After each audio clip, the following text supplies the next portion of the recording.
오늘은 장벽을 허물어뜨리는 믿음이라는 주제로 은혜를 나누고자 합니다. 옛날 우리나라도 참전했던 월남전쟁에서 저 남쪽의 월남만이 아니라 북쪽의 월맹이 통일했는데요. 월맹의 이 베트콩들은 밀림에다가 날카로운 새꼬챙이를 묻어두는 전술을 썼습니다. 병사들이 가다가 새꼬챙이가 어디에 묻어있는지 모르고 덥석덥석 가다가 새꼬챙이에 콱 찔르면 그래서 부상을 당하게 되면 중상을 입게 되고, 그럼 두고 올 수 없잖아요. 적어도 2명의 병사가 양쪽 옆구리에서 찌고 부축을 하고, 또 새꼬챙이가 있으니까 베트공이 어디서 저격하겠다 생각하고 삼엄하게 이제 다른 병사들도 주의를 경계하기 때문에 병사 한 사람이 부상을 당하면 여러 전투력, 4명, 5명, 6명의 전투력이 무기력해졌던 것이죠. 베트공의 새꼬챙이 전술은 아주 탁월한 효과가 있었습니다. 힘 하나 쓰지 않고요. 우리 원수 마귀도 우리에 대해서 마찬가지 전술을 씁니다. 마귀가 성도 한 명만 질병에 걸리게 해도 우리 주변 가족들이 낙심하고 또 많은 재산상의 어려움을 겪게 되고, 또 주변 사람들까지 그 모습을 보면서 낙심하고 무기력해져 버리는 그런 경우를 보게 되는 것이죠. 마태복음 9장 35절을 보면 예수님은 공생애 동안에 3가지 중요한 사역을 하셨습니다. 저들이 회당에서 가르치시고 천국 복음을 전파하시고 모든 질병과 모든 약한 것을 고치셨다, 이렇게 여러 군데에서 나오고 있어요. 그러니까 예수님이 이 땅에 오셔서 우리와 함께 하신 3대 핵심 사역이 있다면 바로 가르침과 천국 복음 전파와 그 다음에 질병에 대한 치유입니다. 예수님의 사역을 물려받은 초대 예루살렘 교회도 이 3가지 핵심 사역을 잘 감당했기 때문에 저들은 놀라운 부흥을 이루게 됐죠. 그러므로 이 땅에 있는 모든 교회는 시간과 장소를 가리지 않고 잘 가르치고 천국 복음을 전파하고 그 다음에 질병과 몸에 약한 것을 고치는 이 3가지 사역을 잘 감당해야 합니다. 오늘은 이 3가지 사역 중에서 특별히 오늘 본문을 중심으로 이 치유 사역에 대해서 집중적으로 말씀드리려고 합니다. 치유 사역은 성경적인 근거가 분명한 예수님의 복음적인 사역이지만, 오늘날 교회가 시간이 지나면서 또 의술이 발달하고 과학이 발달하면서 치유 사역을 대단히 소홀히 여길 뿐만 아니라 특정 교단, 이를테면 순복음 교단이라든지 또 침례 교단이라든지 좀 보수적인 특정 교단들의 사역고, 그리고 신유의 은사를 강력하게 받았던 부흥사들만의 사역으로 치부하는 경향이 있다는 것이죠. 그러나 여러분, 성경에는 치유 사건이 신약과 구약을 막론하고 다 나옵니다. 엄청나게 많은 사건들이 나오고 있고, 또 예수님의 기적의 거의 60-70% 이상이 치유 사건인 것을 알 수 있어요. 그리고 예수님은 단순히 치유 사역만을 행하신 것이 아니라 치유 사역을 통해서 몰려든 사람들에게 가르치시고 천국 복음을 전파하셨던 것이죠. 그리고 제자들에게도 치유의 권능을 허락해 주신 것을 볼 수가 있습니다. 오늘 본문을 보면 예수님께서 공생애의 중심지인 가버나움에 계시다는 소문이 퍼지자 많은 사람들이 호기심도 있고 또 병을 고치기 위해서 몰려왔습니다. 그런데 예수님께서 말씀하시는 중에 4사람이 중풍병자를 심상채 메워가지고 예수님께 데려왔습니다.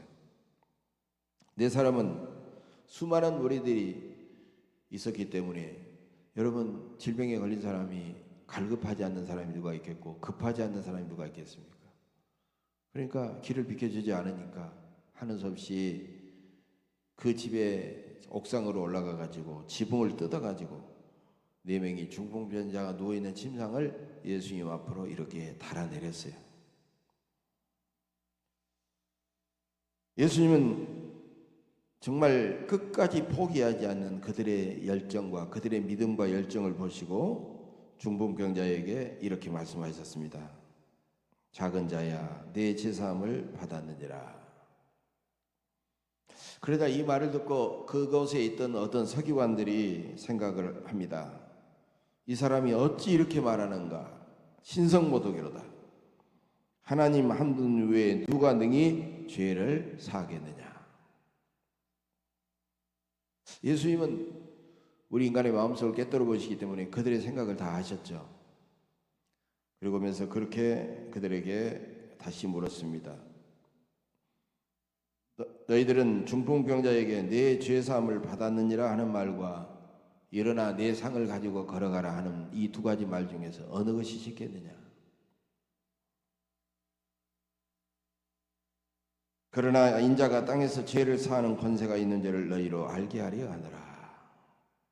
여러분, 죄사함을 받았느니라 하는 말과 일어나 내 상을 가지고 걸어가라 하는 두 가지 말 중에서 어느 말이 쉽겠어요? 어느 말이 쉽겠어요? 죄사함을 받았느니라 그러면 이게 무슨 말이지? 멀뚱멀뚱 알아듣지도 못하고 내가 죄사함 받았다니 알을 수가 없는 거예요. 그래서 일어나 내 상을 가지고 걸어가라 하면 그 명령에 따라 걸어가면 일어나면 일어날 수가 있는 거죠. 그러니까 여기서 말하고자 하는 것은 예수님께서 의도적으로 훨씬 더 어려운 말씀을 먼저 하신 의도가 있죠. 병을 고치는 일보다도 죄 사함을 받는 일이 우선이고 더 근본적인 일이기 때문에 예수님은 쉬운 내 상을 가지고 걸어가라 한 말보다는 죄 사함을 받으라, 죄 사함을 받았다 이 어려운 일을 선포하심으로써 당신 자신이 우리의 죄를 사하기 위하여 이 땅에 오시는 메시아이심을 우리에게 드러내신 것입니다. 예수님은 중풍병자에게 일어나 내 상을 가지고 집으로 가라 하시니 그 사람이 일어나 곧 상을 가지고 모든 사람 앞에 걸어서 나가거늘 그들이 다 놀라며 하나님께 영광을 돌리며 우리가 이런 일을 도무지 보지 못하였다 이렇게 그들이 깜짝 놀라게 됐어요. 오늘 본문의 이야기는 자, 예수님께서 우리의 죄를 사해 주시는 은혜와 그분의 치유의 권능 이것 플러스 바로 중풍병자의 믿음과 이 네 사람의 믿음이 함께 역사하여 나타난 치유의 기적이라는 겁니다. 그런데 오늘 본문의 오늘 이야기에는요, 네 종류의 사람들이 등장하고 있어요. 중풍병자를 메고 온 사람, 네 사람, 그 다음에 중풍병자, 그 다음에 그걸 가지고 예수님께 시비를 걸었던 서기관들, 그 다음에 예수님입니다. 물론 무리들은 있지만 특정하면 그렇게 나눌 수가 있다는 거죠. 이 네 가지 종류의 사람들의 생각과 그들의 믿음과 행동을 살펴보면서 은혜를 나누고자 합니다. 첫째로 중풍병자를 메고 온 네 사람은 행동하는 믿음을 사람들 앞에 보여주고 있다는 것입니다. 예수님은 이 네 사람의 이웃 사랑, 그게 자기들 친구인지 친척인지 알 수는 없어요. 그러나 예수님 앞에 데리고만 가면 예수님이 이 사람의 병을 고쳐준다는 이 네 사람의 이웃 사랑과 그들의 믿음과 그들의 열정을 예수님께서는 큰 믿음을 보셨다라는 거죠. 그 믿음은 어떤 믿음이냐? 머릿속에 있는 믿음이 아니에요. 몸을 움직여서 행동으로 드러내는 행동하는 믿음이다라는 거예요. 여러분 누구든지 이런 믿음을 가지고 생각만 하지 않고 믿음을 갖고 있지 않고 믿음을 행동으로 변화시킬 때 어떤 장애물이나 실패나 사람들의 판단이나 비난도 개의치 않고 그 믿음을 현실화시키게 되는 것이에요. 상당히 오래전에 서울의 영등포역으로 제가 알고 있습니다만은 서울의 그 어느 지하철역에서 일어난 사건이 있었어요. 지하철 열차가 이렇게 저쪽에서 플랫폼으로 이렇게 소리를 내면서 들어오잖아요. 쫙 들어오는데 술에 취한 취객이 갑자기 열차로 떨어졌어요. 오늘날에는 이런 사고가 자주 일어나니까 이제 스크린 도어라고 해가지고 아예 막아버리잖아요. 옛날에는 스크린 도어가 없었거든요. 철길이로 이 취객이 떨어진 거예요. 그러다 어떤 사람이 이것저것 생각하지 않고 재빨로 뛰어내려가지고 그 취객들은 또 몸이 늘어지니까 무겁잖아요. 막 해가지고요, 쫙 끌어올려가지고 그 취객을 살렸어요. 그래서 취객도 목숨을 구하고 이 사람도 살아났어요. 여러분, 그 사람은요, 생명을 살려야 된다. 지금 눈앞에 생명이 떨어져 있다는 것을 생각하고 그런 생각으로 이 두려움이라고 하는 장벽을 뛰어넘어서 용기 있게 행동했다는 거죠. 그러니까 이것은 믿음이기도 하지만 순간적인 어떤 그 생명에 대한 그 소중함을 느끼고 그렇게 행동했다는 거예요. 오늘 본문의 이 네 사람도 아마 그런 행동하는 믿음을 보여주고 있다는 것입니다. 행동하는 믿음의 사람은 자기에게 주어진 기회를 절대로 놓치질 않습니다. 행동하는 믿음은 불가능의 장벽을 허물어뜨립니다. 행동하는 믿음은 잘못된 간섭과 잘못된 종교적인 교리와 선입견의 장벽을 하나님의 지극한 사랑으로 무너뜨립니다. 세상에서 생명을 구하는 일보다 더 급하고 더 중요한 일이 무엇이겠습니까? 어떤 사상이나 종교적인 교리나 전쟁이나 명분도 생명을 구하는 일보다 중요할 수는 없어요. 이 땅에 해가 거듭할수록 지나갈수록 생명이 우리 인간의 가장 중요한 화두요 아젠다가 되어야 된다는 거죠. 우리도 중풍병자를 메고 온 이 네 사람과 같은 행동하는 믿음의 사람으로서 생명을 구하기에 어떤 장벽도 우리는 허물어야 됩니다. 그런데 우리는 이념이라든가 사상이라든가 종교적인 교리라든가 이런 것들을 들먹이면서 우리는 행동하는 믿음을 보여주지 못하고 있다는 거예요. 그렇게 행동하는 믿음의 사람들 앞에 놀라운 치유의 기억이 일어나게 될 줄로 믿습니다. 두 번째로, 중풍병자는 내가 지극히 사랑하는 나의 가족일 수 있다는 것입니다. 중풍병자는 치유를 받아야 할 사람이기 때문에 철저히 그 사람은 능동적이지 못하고 수동적입니다. 이웃들이 자기를 예수님께 데려다 주기만을 바랄 뿐이고 예수님 앞에서 예수님이 고쳐주시기만을 바랄 뿐입니다. 중풍병자는 아무리 자기 마음이 갈급하고 절박해도 아무것도 할 수 없기 때문에 너무나도 안타깝고 안쓰럽습니다. 그 중풍병자의 그 마음을 우리는 헤아릴 수 있어야 된다는 거예요. 과학자는 실험용 개구리를 실험하기 위해서 고통을 함께 느낄 리가 없어요. 과학자들은 아무런 감동 없이 무감각한 마음으로 배를 가르고 그 개구리를 해부합니다. 이처럼 오늘날 사람들은 대부분 내 주변에 있는 이웃들의 문제와 고통에 너무나도 무감각하다는 것입니다. 여러분, 그러나 그 이웃이 내가 지극히 사랑하는 가족이라면 그 문제는 전혀 달라질 수밖에 없어요. 어떤 신문사 편집장에게 한 통의 전화가 걸려왔습니다. 신문사니까 수많은 제보 전화가 걸려오겠죠. 편집장이 이제 전화를 드니까 대형 트럭이 언덕에서 굴러가지고 어느 집을 덮쳤다라는 그런 전화였습니다. 편집장이 물었습니다. 그 사고로 사람이 죽었나요? 아니요, 사람이 죽지는 않았습니다. 그러다 그 편집장은 이렇게 말합니다. 그런 교통사고는 저에게 아무런 관심이 없습니다. 그런 사건, 사고 제보는 너무나도 많거든요. 편집장이 이렇게 말하자 그 제보자는 이렇게 말합니다. 아니, 대형 트럭이 덮친 집이 편집장의 집이거든요. 그러자 그 제보자는 그 편집장 그 말을 듣고 얼마나 놀랐겠습니까? 그냥 전화기를 던져버리고 깜짝 놀라서 정신없이 집으로 뛰어갔던 것입니다. 여러분, 어떤 재난을 당한 집이 누구의 집이냐에 따라서 그 감정과 그것은 전혀 달라집니다. 아주 사소한 일이라도 나의 일이라면 그것은 대단히 중요한 일이 됩니다. 세상의 모든 불행한 일들에게 우리가 다 관심을 가질 수는 없어요. 가질 필요도 없습니다. 세상의 모든 불행한 일. 호사가들이나 그런 일에 일일이 막 간섭하고 그렇게 하지, 우리가 그렇게 할 실한적인 여력도 없어요. 그러나 하나님은 내가 지금 만나고 있는 사람, 내가 지금 대하고 있는 사람이 어떤 고통과 문제를 가지고 있느냐에 대해서 우리는 깊은 관심을 기울이기를 원하는 것입니다.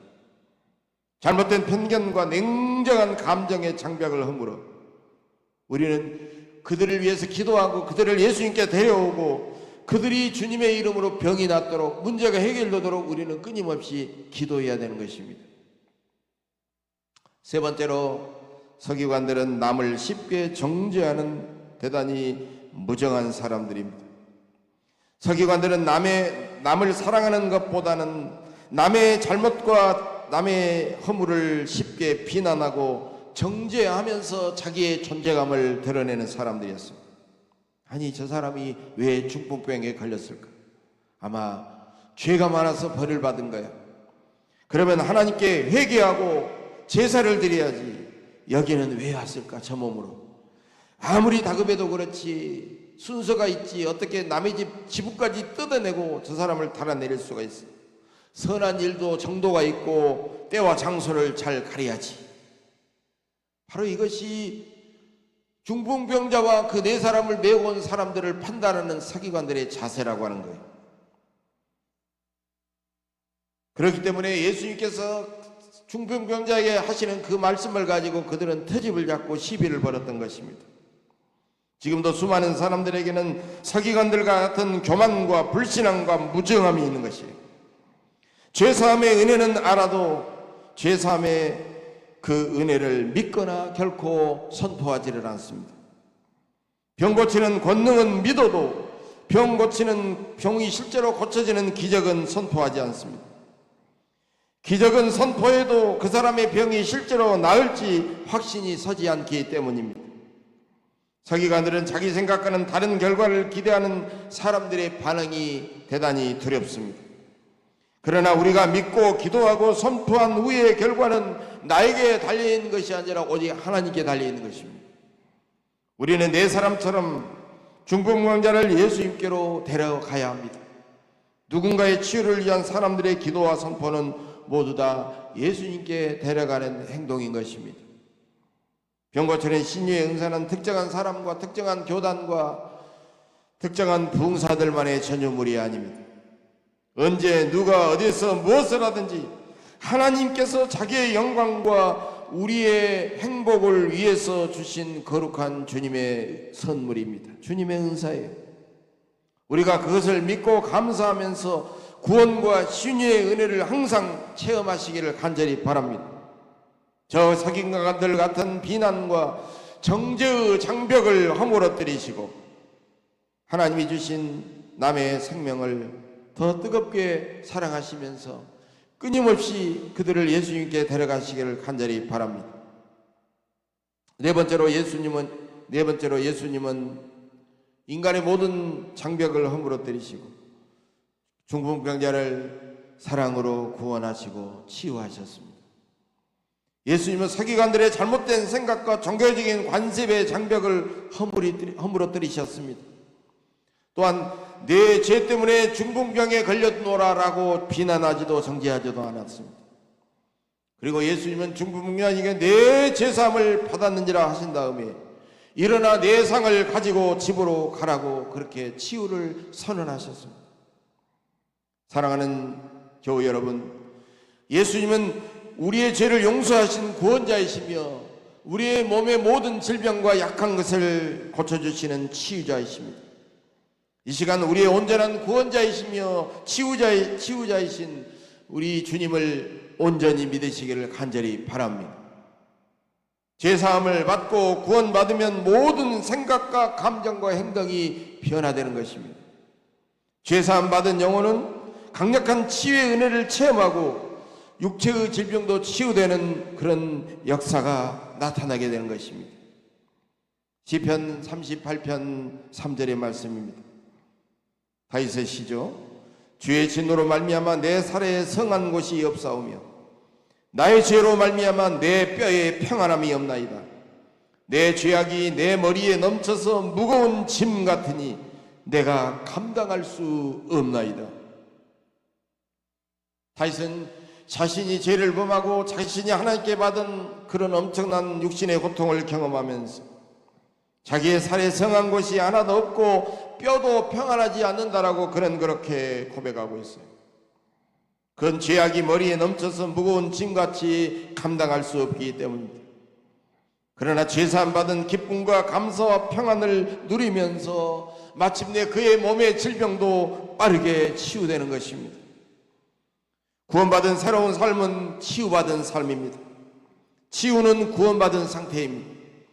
영혼이 죄사함을 받고 평안과 기쁨과 주님의 사랑과 감사로 충만하면 몸에는 치유의 역사가 나타나게 되는 것입니다. 그러므로 예수님은 병자들을 향하여 질병의 상태를 말씀하시지 않고 죄사함의 감격과 용서와 사랑을 강조하셨던 것입니다. 너는 왜 그렇게 믿음이 없느냐? 죄사함의 감격과 너는 왜 감격을 잊어버리고 용서하며 살지 않느냐? 너는 왜 하나님의 치유하시는 사랑을 믿지 않느냐? 하나님의 치유하시는 권능을 왜 믿지 않느냐? 주님은 그렇게 말씀하고 계십니다. 하나님은 사람의 몸에 신비하고 엄청난 회복력을 가진 존재로 사람을 만드셨어요.